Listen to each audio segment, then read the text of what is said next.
Modestly bring you another video, and in this video we're going to be talking about the blockbuster trade that went down. Kyrie Irving is headed over to Boston Celtics, and going back to Cleveland, we got Isaiah Thomas, Jay Crowder, Anti Sesic, and a 2018 draft pick formerly owned by the Brooklyn Nets. And honestly speaking, I was not expecting this trade to go down. Considering what Isaiah Thomas has done for the Celtics squad, putting his body on the line, playing when his sister had died, I was not expecting this trade to go through. I thought the Celtics would have stood behind Isaiah Thomas's back and re-signed him. But to make this trade, obviously they're looking to take that next step, and they did improve. As much as I don't want to say this, they did improve by getting Kyrie Irving. You got to cheer for a guy like Isaiah Thomas, but honestly speaking, Kyrie Irving is definitely an upgrade for them.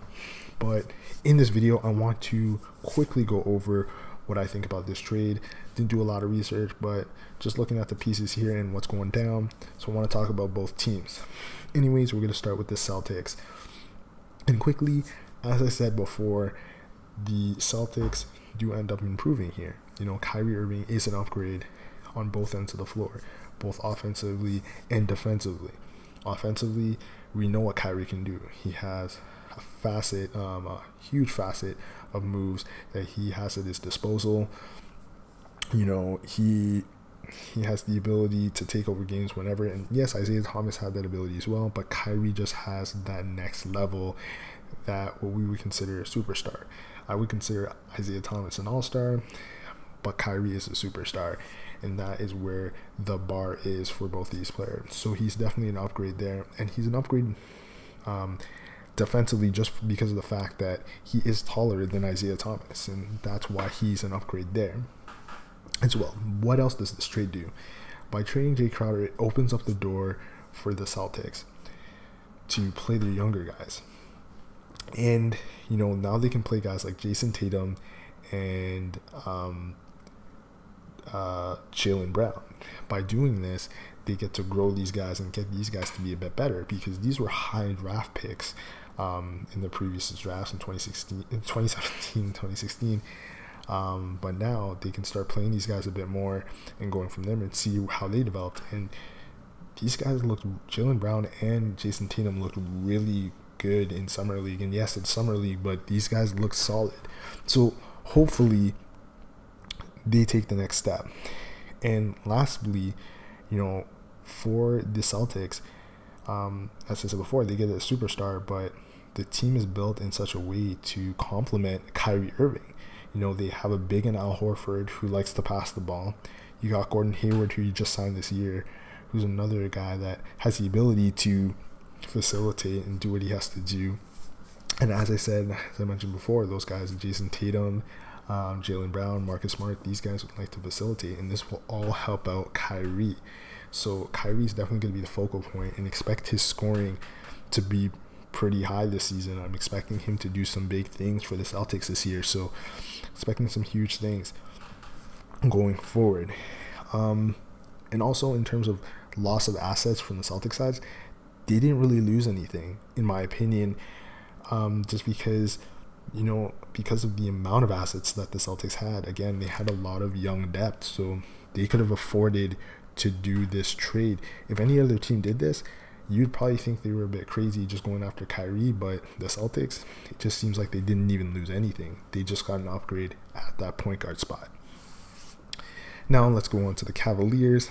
And for the Cavs, the entire point of this trade is to retain LeBron James. Let's get on with it.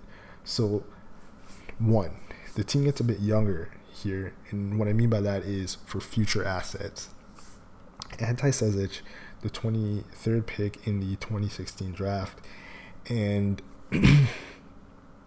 that 2018 draft pick are maybe enticing to LeBron James, because this team can get a bit younger, and it's a Brooklyn pick, which means it's probably going to be a bit high for next year. Brooklyn's, they are trying to build that identity, but they don't really have anything going, and they're not going to be competing in the East regardless of how weak it is right now. Don't expect anything huge, so that might be a high pick. Who knows? It may even be a first round draft pick. as well, by picking up Isaiah Thomas, the Cavs get a guy that replaces Kyrie, because we knew Kyrie didn't necessarily want to be with the Cavs. Sorry, Kyrie did not want to be with the Cavs at all.